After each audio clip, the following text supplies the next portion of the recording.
ರಿಫಾ chamber of commerce ವತಿಯಿಂದ business meet.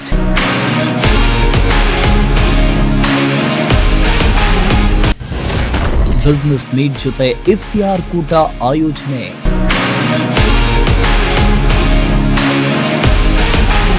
ರಿಫಾ chamber of commerce ವತಿಯಿಂದ 2026ರ business meet ಕಾರ್ಯಕ್ರಮವನ್ನು ತುಮಕೂರಿನ ಹಿರೇಹಳ್ಳಿ ಸಮೀಪ ಆಯೋಜನೆ ಮಾಡಿದ್ದು ನೂರಾರು ಮಂದಿ ಭಾಗಿಯಾಗಿದ್ರು.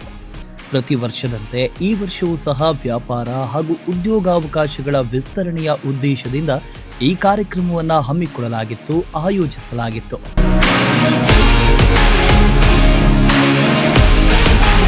ಅಲ್ಪಸಂಖ್ಯಾತರಾಗಿರೋ ಮುಸ್ಲಿಂ ಬಾಂಧವರನ್ನ ಆರ್ಥಿಕವಾಗಿ ಸದೃಢಗೊಳಿಸುವ ಉದ್ದೇಶದಿಂದ ಬಿಸಿನೆಸ್ ಮೀಟ್ ಅನ್ನು ಹಮ್ಮಿಕೊಳ್ಳಲಾಗಿತ್ತು.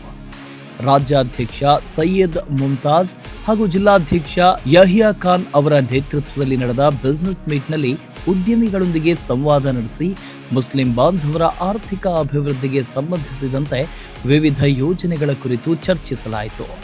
ಅಲ್ಲದೆ ಉದ್ಯೋಗ ಸೃಷ್ಟಿ, ಸ್ವಉದ್ಯಮ ಪ್ರೋತ್ಸಾಹ ಹಾಗೂ ವ್ಯಾಪಾರ ವಿಸ್ತರಣೆ ಬಗ್ಗೆ ಚರ್ಚಿಸಲಾಯಿತು. ಇನ್ನು ಪವಿತ್ರ ರಂಜಾನ್ ಮಾಸದ ಅಂಗವಾಗಿ ಬಿಸಿನೆಸ್ ಮೀಟ್ ಬಳಿಕ ಇಫ್ತಿಯಾರ್ ಕೂಟವನ್ನು ಆಯೋಜನೆ ಮಾಡಲಾಗಿತ್ತು.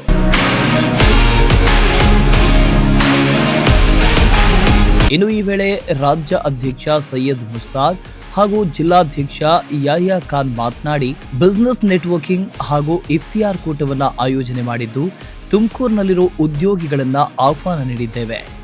ಈ ಕಾರ್ಯಕ್ರಮದ ಮುಖ್ಯ ಉದ್ದೇಶ ಏನು ಅಂದರೆ, ನಾವು ನಮ್ಮ ವ್ಯವಹಾರದಲ್ಲಿ ನಮ್ಮ ದೇಶಕ್ಕೆ ಏನು ಕೊಡುಗೆ ಕೊಡಬಹುದು ಅನ್ನೋದರ ಬಗ್ಗೆ.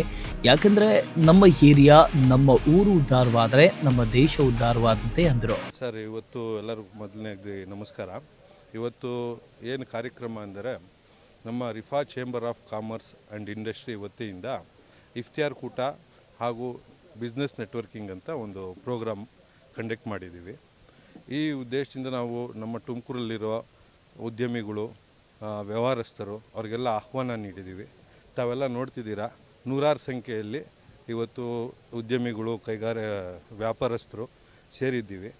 ಇಲ್ಲಿ ಸೇರಿರುವ ಉದ್ದೇಶ ಏನಂದರೆ, ನಾವು ನಮ್ಮ ವ್ಯವಹಾರದಲ್ಲಿ ನಮ್ಮ ದೇಶಕ್ಕೆ ಏನು ಒಳ್ಳೇದು ಮಾಡ್ಬೋದು, ನಾವು ಏನು ಒಂದು ನಮ್ಮ ವ್ಯವಹಾರದಲ್ಲಿ ಒಂದು ಒಳ್ಳೆ ಎಥಿಕಲ್ ಬಿಸ್ನೆಸ್ ಮಾಡಿ ನಮ್ಮ ದೇಶಕ್ಕೆ ಏನು ಕೊಡುಗೆ ಕೊಡ್ಬೋದು. ಯಾಕಂದರೆ ನಂದು ಒಂದು ಮನೆ ಉದ್ಧಾರ ಆದರೆ, ನಮ್ಮ ಏರಿಯಾ ಉದ್ಧಾರ ಆದರೆ, ನಮ್ಮ ಊರು ಉದ್ಧಾರ ಆದರೆ ನಮ್ಮ ದೇಶ ಉದ್ಧಾರ ಆದರೆ. ಸೊ ಆ ಒಂದು ಉದ್ದೇಶದಿಂದ ನಾವು ಇಲ್ಲಿ ಒಂದು ಬ್ರದರ್ಹುಡ್ ಥರ ಒಬ್ಬರಿಗೊಬ್ಬರು ವ್ಯವಹಾರವನ್ನು ಕೊಟ್ಟು ಮುಂದುವರಿಯುವ ಒಂದು ಪ್ರಯತ್ನವಾಗಿ ಇವತ್ತೊಂದು ಇಫ್ತಿಯಾರ್ ಕೂಟವನ್ನು ಹಮ್ಮಿಕೊಂಡಿದ್ದೇವೆ. ಸೊ ಈ ಒಂದು ಇಫ್ತಿಯಾರ್ ಕೂಟದಲ್ಲಿ ನಮ್ಮ ರಾಜ್ಯ ಅಧ್ಯಕ್ಷರಾಗಿ ಜನಾಬ್ ಮುಮ್ತಾಜ್ ಮನ್ಸೂರಿ ಸಾಹೇಬ್ರವರು, ಅವರು ರಗ್ರಿಲ್ ಕಂಪನಿಯ CEO ಆಗಿದ್ದಾರೆ. ಅವರು ಹಾಗೂ ನಮ್ಮ ಸಿಟಿಯ ಎಲ್ಲ ಕೌನ್ಸಿಲರ್ಸು, ನೆರೆಹೊರೆಯ ತಾಲ್ಲೂಕು ಶಿರಾದಿಂದ ನಮ್ಮ ನಸರುಲ್ಲಾ ಸಾಹೇಬರು, ಚಿಚ್ಚಾ ಸಾಹೇಬರು, ಸೊ ಹಾಗೂ ತುಮಕೂರಿನ ಎಲ್ಲ corporators, business mans, service providers, industrialists ಎಲ್ಲರೂ ಇವತ್ತು ಇಲ್ಲಿ ಭಾಗವಹಿಸಿದ್ದಾರೆ. This is an iftar party conducted by our chapter president Yahya Khan Sahab. We all know Ramadan is the month of mercy and divine blessing. During this month and during this season, it is important that we go closer to the society.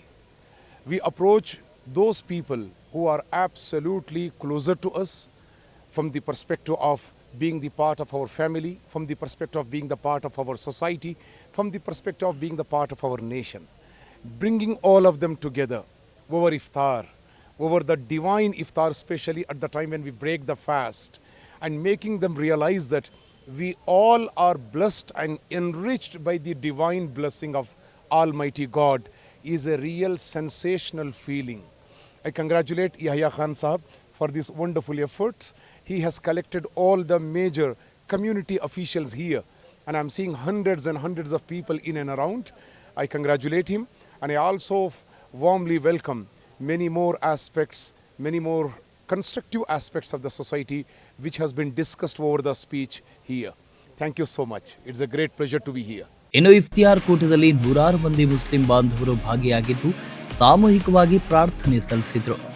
Iftar ಅಂಗವಾಗಿ ನಾನಾ ಬಗೆಯ ಹಣ್ಣುಗಳು, ಮಿಠ, ಸಮೋಸ, ತಂಪು ಪಾನೀಯಗಳು, ಬಿರಿಯಾನಿ, ಕಬಾಬ್ ಸೇರಿ ನಾನಾ ಬಗೆಯ ಪದಾರ್ಥಗಳನ್ನು ತಯಾರಿಸಿದ್ದು ಔತಣಕೂಟದಲ್ಲಿ ಎಲ್ಲರೂ ಒಟ್ಟಿಗೆ ಸೇರಿ ಉಪಹಾರ ಸೇವಿಸಿದರು. ಬಿಸಿನೆಸ್ ಮೀಟ್ ಹಾಗೂ ಇಫ್ತಿಯಾರ್ ಕೂಟ ಯಶಸ್ವಿಯಾಗಿದ್ದು ಮುಸ್ಲಿಂ ಬಾಂಧವರ ಆರ್ಥಿಕ ಸದೃಢತೆಗೆ ಅನುಕೂಲವಾಯಿತು. ಕ್ಯಾಮರಾ ಪರ್ಸನ್ ರಾಕೇಶ್ ಜೊತೆ ದೀಪಕ್, ಪ್ರಜಾಶಕ್ತಿ ಟಿವಿ, ತುಮಕೂರು.